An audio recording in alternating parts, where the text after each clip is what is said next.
Hello again, friends and neighbors, and welcome to our fourth edition of UNB Live. My name is Bob Price, alongside Upper Nicola Communications Officer Diana Boston. And Bob, we are absolutely thrilled with the response to the brand new production. So many people commenting with the positive comments, with information and special guests we've had so far. We've had Chief Dan Manuel, UNB Administrator Colette Sunday, and Upper Nicola Language Manager Maynard McRae. And Diana, wisdom and loving guidance is in the air for this particular edition of UNB Live. I've really been looking forward to this, as we're about to learn so much more about the Grandmothers Group. Stemtima Chair Carol Holmes is going to join us shortly today. But first, as always, let's get up to date with a segment we call The Rundown.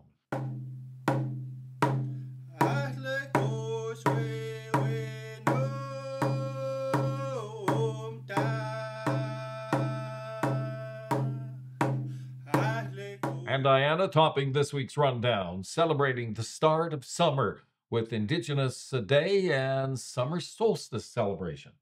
Yes, Bob, on Friday, June 21st, we will be having our Summer Solstice Indigenous Peoples Day celebration up at Glimpse Lake. And we will be there from 9:30 in the morning until 3 p.m. that afternoon. There will be so many games. There's going to be a lot of food, a lot of people, some gathering just to chit chat with people you haven't seen for a while. So come on out and join us on June 21st at Glimpse Lake. A lot of food. There's a lot of food, Bob. A lot. I like that. Pretty special event coming up for elders. Yes, there's an elders gathering happening in August. And any elders, or if you know of any elders that might want to join, all you have to do is give Emily a call at 250-378-5058. I think we're going to learn a lot more about this from today's special guest, but the next Stemtima community engagement sessions are currently happening. Yes, we actually had one scheduled for this month, or for, sorry, July, but we had to postpone that one, unfortunately. So the next engagement session will not be until August. And like I said, Carol will elaborate on that more. Terrific. Diana, the community safety team has an opening?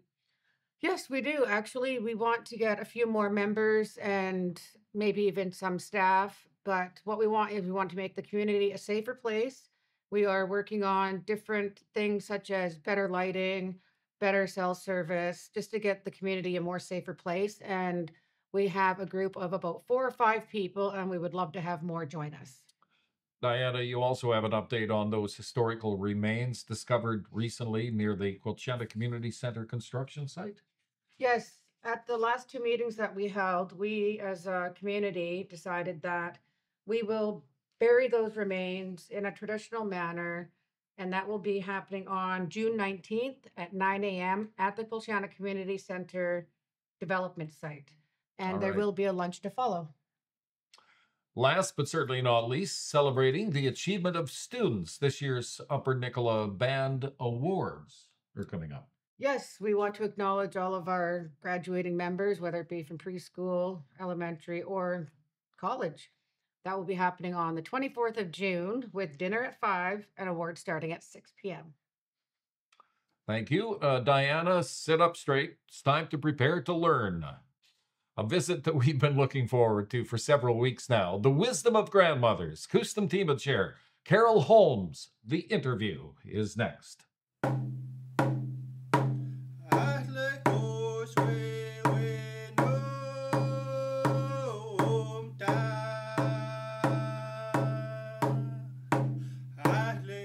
They epitomize loving guidance, helping to ensure healthy homes and healthy families in Upper Nicola. Their positive impact really indescribable. We're so excited to have Stemtima Chair Carol Holmes with us today, the UNB Grandmothers Group. And Carol, thank you so much for joining us. Right, pleased to be here. Carol, let's begin at the very start. When did the Stemtima begin and how? The Stemtima started back in 2016 when the Upper Nicola had what is called an Week session, a consensus-based gathering regarding the number of children in care and the number of children in care raising. And at the Week, it was the community is reminded that the care of our relations, the care of our children is the responsibility of the stemtima, our grandmothers. And in 2017, we had our first meeting. We had 5 grandmothers at the first meeting. And from there, we started to have sessions with Stockholm Child and Family Services regarding children in care and the quality of care that the children are receiving, and what can we do at our community level to prevent children from going into care. Carol, I said at the top that the grandmother's positive impact has been so far reaching. What makes you proud to lead this group? And exactly what do you do in the body of this group? Well, I'm the chairperson of our CUSM TEMA, and been the chairperson, I think, for about, when we first started, we didn't have a chairperson or vice chairs. And so I've been a chairperson now for about 4 years, just a rough gas, and Diana Boston and Martha Chahitsia are the vice chairs. And so what we've done so far that I think really embraces who we are and what we're doing is working with our community, working with Stockholm Child and Family Services to create a healthy environment for our families. And when I'm saying our families, it includes our children. So by providing a healthy environment for our community, it's for providing what we call our 13-moon calendar, which is the foundation of our Skarchout, who we are, our ways of being.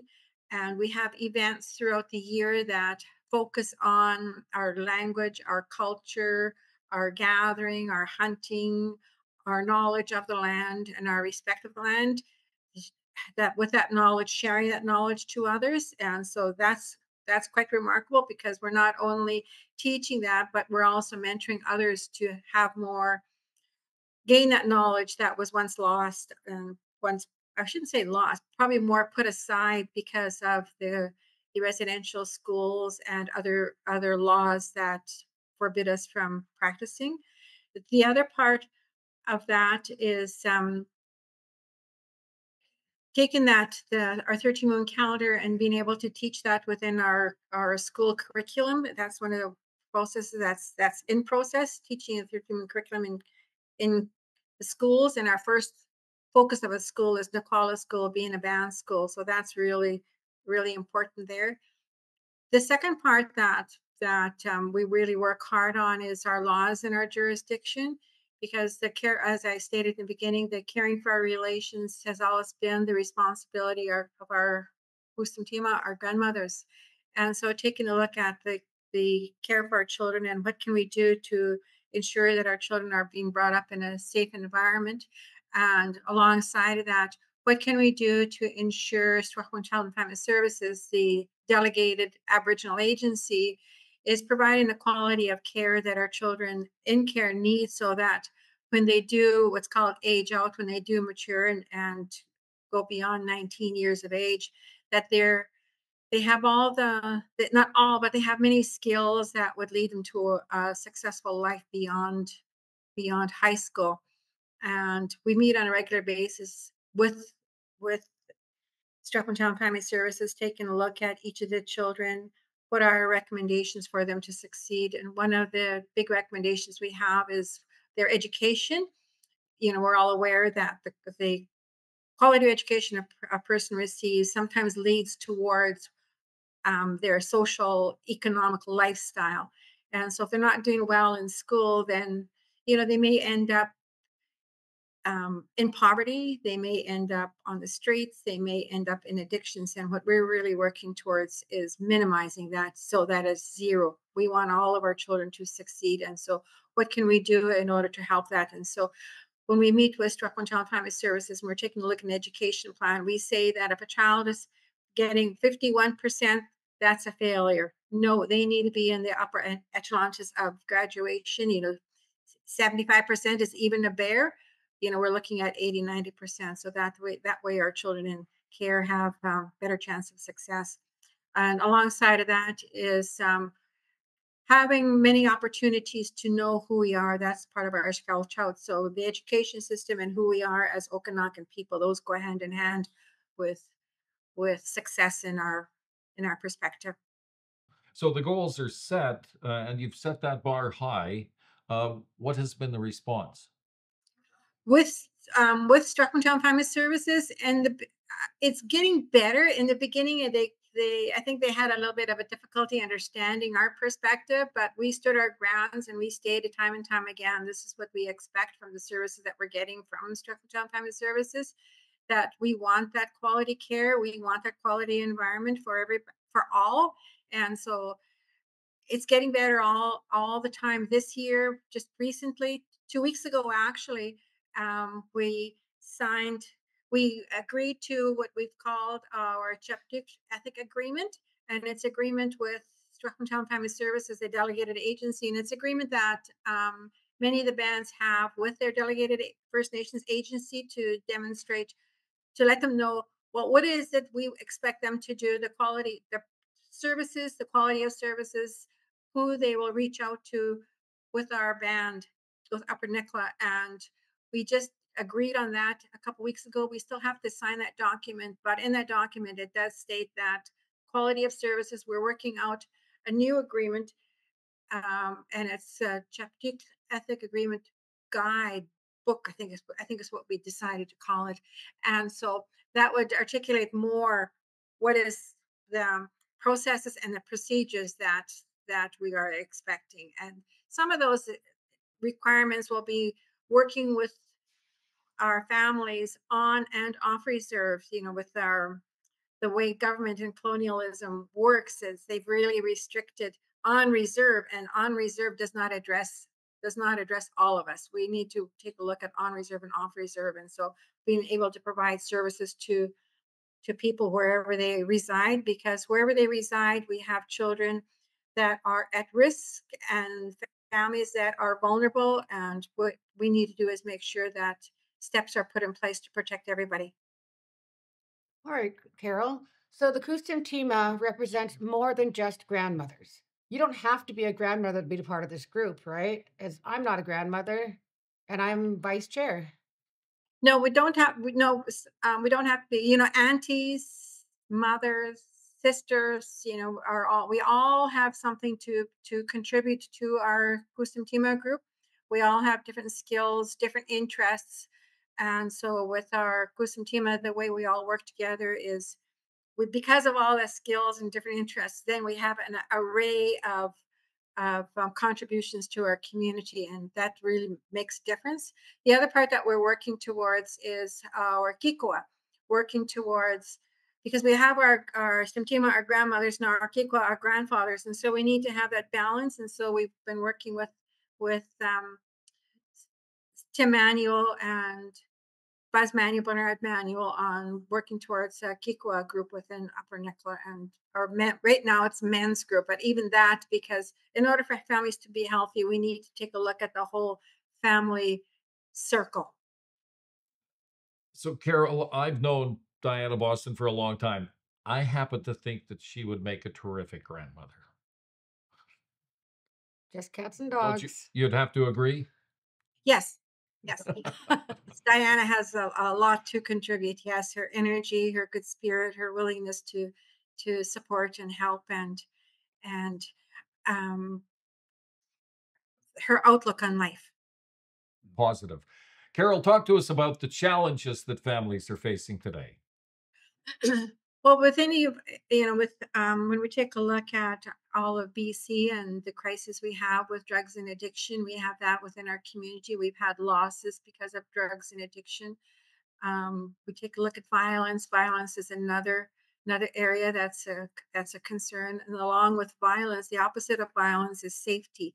And so I'm glad you asked that question, because in our last discussion, in one of our discussions most recently, we've taken a look at safety and how could we provide safety for our community. Um, how could we address it? And this may mean spousal abuse. It may mean sexual abuse. It may mean lateral violence. All aspects of safety. How can we take a look at it from our community and work towards that wellness? Because in the past, um, say our safety has been jeopardized in many ways. And so what we want to do is really think, how could we, and sometimes safety is behind, sometimes being unsafe is behind closed doors, so not necessarily talked about. And so how could we talk about it in a good way so that we're helping people move forward? I was at a meeting, a Zoom call not too long ago, and it was with grandmothers throughout the province, throughout BC, our Indigenous grandmothers. And one of the discussions that was stated there was, and we all know then, what is that movement that came not too long ago? No, not me, or something like that. And so they kind of talked about our leadership, and sometimes when he's talk about violence or sexual abuse, then our leadership may become silent. Where we don't want that. We want our leadership to stand up to say we support the Kusum team and all that they're doing, and that's what the leadership is doing. That's what our current Upper Nicola Band leadership is doing. Is we need to ensure the safety of all. And so, what does it look like, and how are we going to ensure that? Because in the work that we do as a Kusum team, unfortunately, there are some people who may agree or who may disagree with what we're doing because of lack of knowledge as to what we are doing. And so being able to gain that information, and this format that we have here provides people with more information as to what we're doing. By understanding what we're doing, then more people agree and more people support. And so right now we need to make sure people know exactly what we're doing, because we're not wanting to build barriers. We're not wanting to sever relationships. What we really work towards is building those relationships towards a place where we all feel good about one another, we all trust one another, and most importantly, our children are safe. Wherever they are safe. So, Carol, the Kustum team are currently conducting a series of community engagement sessions. What are these all about and what can we expect? Okay. Thank you very much for the question. Our community engagement sessions are working towards our laws in our jurisdiction, and what we're planning on doing, because we have a lot of our community members who may not be resident in the Nicola Valley, they're resident outside and sometimes maybe outside the province.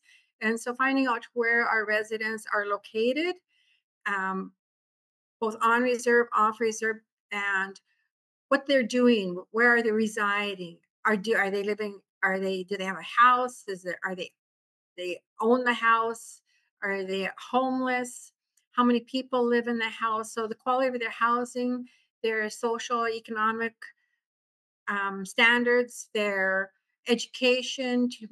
Where have they? Are they graduated? Are they into post secondary? What are the barriers there? So really taking a look at where our community members are, the successes and some of the barriers. So then with that information, we can make decisions moving forward, not only with the services that Kusum team are able to provide, but also in terms of making decisions on laws and jurisdiction. Because what we're planning on doing is moving forward with Upper Nicola laws for our relations, which is parallel to the current Ministry of Child and Family Services child and family law. And so we're wanting to move forward with that. And in addition to the laws for our relations, taking a look at adoptions. Sadly, we're running out of time, but Carol, in your role with Kustum Tima over the years since its inception, is there something you're most proud of? I am I'm proud of everything we do. I don't think there's anything that I'm not proud of. I'm proud of the work that the Kusum Tima are doing to make a difference for our families, to create a safe environment for our families, to take back that responsibility, that the care for our families is the responsibility of our Kusum Tima and the responsibility of our community. We all have to work together to create that safe place, and all the work we do, I'm proud of everything, because um, we all deserve, our children most importantly, deserve to be brought up and to be raised in a place that's not only safe, but a place that embraces success, that embraces health, that embraces education. We've lost so many people because of drugs, because of alcohol. we've had a lot of separations because of the same things, and nobody deserves to be living in that type of environment. And so um, I I raise my hands to all Kustumtima, to our community, and all the work that we do together, because it's going to be together that we're going to make those important changes. And it's being able to take a look at what we do with each other, and embrace with each other, and raise the integrity of each other, is what we're really working towards, and building those bridges. Because what we do also as we build bridges with other communities and other nations. I was asked this morning to present at the UBCO Mothering Co. in Williams Lake, which is going to be a gathering of Stemtima from the what's referred to as the First Nations Health Authority Interior Region. So meeting with other grandmothers from the Williams Lake area down through the Okanagan, all the way to the Tunaha, through to the Revelstoke Cranbrook area, meeting with other grandmothers and sharing what we're doing. And that's really important, sharing what we do, supporting one another, helping one another. And it's all got to be in a good way. You know, we love our environment, and we respect our environment, respecting one another. Right? Thank you for that. Thank you for that. So, Carol, final question. You are obviously someone who is determined to have a positive influence on others. What drives you to keep going? Very good question. It's a multifaceted question. Um, what drives me is my own experience, growing up in an environment of violence, and growing up in an environment of a fractured family, and knowing that today my family is well, they're healthy, they're loving, they're caring, and knowing that we need more of that to be able to create that safe environment for our families. And also knowing that when I was growing up, the limited information and knowledge that I was taught by my father and my Silk mother. And so needing to share that information with my grandchildren and with all of our children, that to be proud of who we are, that's what really drives me. We need to be proud of who we are. Whoever people are, we all need to be proud, of our place of origin. Carol, your personal passion, so admirable. We thank you so much. It's been an absolute pleasure to learn more about Kustumtima. We cannot thank you enough for being a difference maker. Why, Kukuk, special to be here.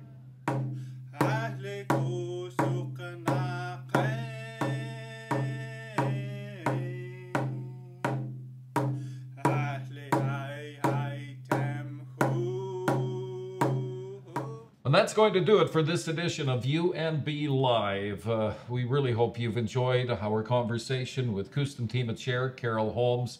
A wonderful discussion, Diana. Yes, and Bob, it's all in the family.